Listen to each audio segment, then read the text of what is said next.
अस्सलामु अलैकुम नाज़रीन, मैं आपका भाई हकीम अब्दुल सलाम खां हिंद मजलिस इत्तेहादुल मुस्लिमीन उत्तर प्रदेश का सूबाई रुकन आप तमाम लोग की खिदमत में हाजिर हूँ। उम्मीद करता हूँ कि आप तमाम लोग खैरियत से होंगे, आफियत से होंगे। आप तमाम लोगों से मैं अदबन गुजारिश कर रहा हूँ, वीडियो को ज़्यादा से ज़्यादा ग्रुप में शेयर करिए, ज़्यादा से ज़्यादा लोगों तक जोड़ने की कोशिश करिए। आज हम बात करने जा रहे हैं जौहर यूनिवर्सिटी, मौलाना मोहम्मद अली जौहर यूनिवर्सिटी, जो कि आज़म खान साहब ने कायम की थी।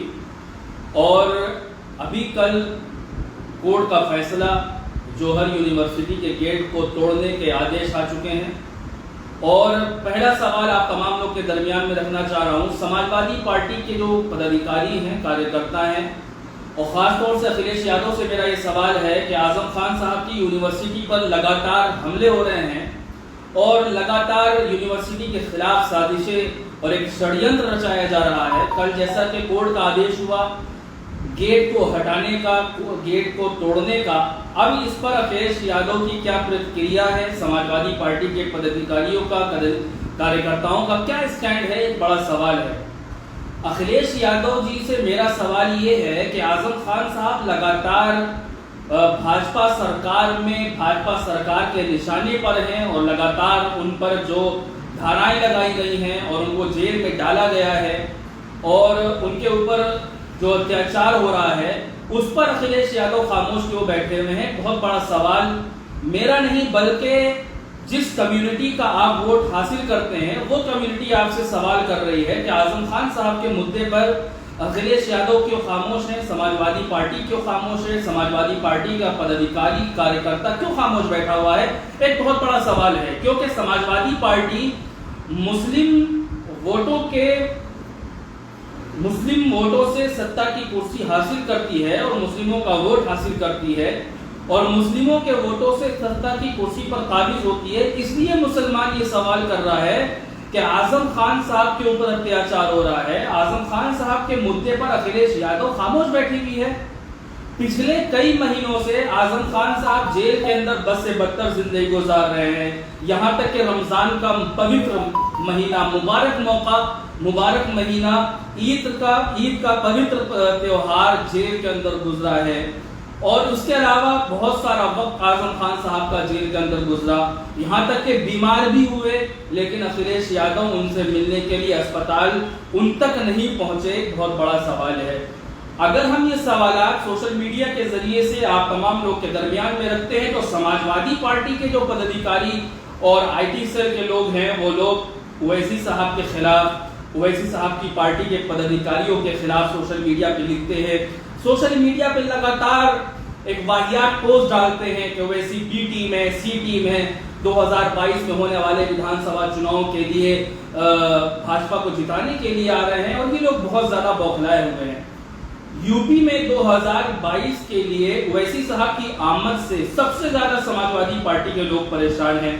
जो लोग ये कह रहे हैं कि ओवैसी की पार्टी का कोई वजूद नहीं है, जो लोग ये कहते हैं कि ओवैसी यूपी में कुछ नहीं कर पाएंगे, तो मैं उनको बताना चाह रहा हूँ कि जब ओवैसी साहब का कोई वजूद नहीं है, ओवैसी साहब कुछ नहीं कर पाएंगे, तो समाजवादी और कांग्रेस और भाजपा वाले इतने परेशान क्यों हैं? आखिर क्यों परेशान नजर आ रहे हैं? जब ओवैसी साहब कुछ नहीं कर पाएंगे तो परेशान क्यों हैं? ओवैसी साहब इस देश में, इस लोकतंत्र भारत में सभी राजनीतिक दलों को चुनाव लड़ने का अधिकार है। आम आदमी पार्टी जिसका यूपी में कोई संगठन नहीं है, चंद्रशेखर की पार्टी जिसका कोई संगठन नहीं है, जीतन राम मांझी की पार्टी का कोई संगठन नहीं है, ये लोग 400 सीटों पे चुनाव लड़ने का ऐलान कर रहे हैं।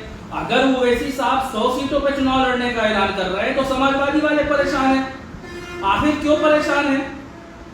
सवाल है भाई, समाजवादी पार्टी क्या मुसलमानों के वोटों की ठेकेदार है? बसपा क्या मुसलमानों के वोटों की ठेकेदार है? कांग्रेस क्या मुसलमानों के वोटों की ठेकेदार है? आज यूपी का मुसलमान ओवैसी साहब की तरफ बड़ी उम्मीद से देख रहा है और वो चाहता है कि यूपी के अंदर ओवैसी साहब गठबंधन के साथ चुनाव लड़े। यकीनन हमने दावत दी है, समाजवादी को भी और बसपा को भी दावत दी है कि अगर आप भाजपा को हराना चाहते हैं, जालिम और फाहिश ताकतों को रोकना चाहते हैं, तो ओवैसी साहब को गठबंधन का हिस्सा बनाइए। अगर आप अकेले चुनाव लड़ेंगे तो फिर तेजस्वी वाला हाल जैसा बिहार में हुआ है उस तरीके से आपका हाल यूपी में होगा और आप रोते रहेंगे, फिर रोने और गिड़गिड़ाने से कुछ होने वाला नहीं है। इस लोकतंत्र भारत में जितना अधिकार समाजवादी को चुनाव लड़ने का है, उतना ही अधिकार ओवैसी साहब को भी यूपी के अंदर चुनाव लड़ने का है।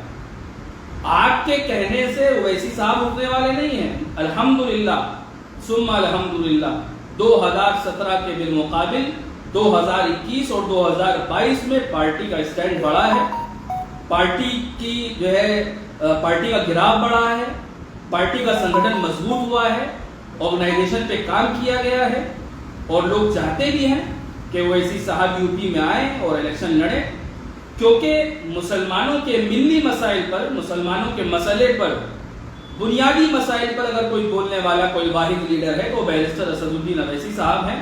वरना कोई भी लीडर मुसलमानों के मिल्ली मसाइल पर बोलने वाला नहीं। आपने जितने भी मुद्दे देखे हैं उन तमाम मुद्दों पर, ट्रिपल तलाक पर, बाबरी पर, दादरी पर, मॉब लिंचिंग पर, हाफिज जुनैद पर, पहलू खान पर और तबरे, बैरिस्टर असदुद्दीन अवैसी साहब को वोट करना भी चाहिए। बैरिस्टर असदुद्दीन अवैसी साहब तमाम मुद्दों पर बोलते हैं तो बैरिस्टर असदुद्दीन अवैसी साहब को वोट करना चाहिए। हमारे मसले पर बैरिस्टर असदुद्दीन अवैसी साहब बोले तो हमारा वोट भी उनको जाना चाहिए। तो एक वक्त की जरूरत भी है और मेरा ये पैगाम यूपी के मुसलमानों के नाम है कि वक्त के हालात को समझिए, वक्त की नज़ाकत को समझिए, अपनी जमात को मजबूत करिए, अपनी लीडरशिप को तैयार करिए, अपनी क़यादत को मजबूत करिए। इंशाअल्लाह फिर किसी मौजू पे आपके दरमियान में हाजिर होऊंगा। अस्सलामु अलैकुम व रहमतुल्लाह।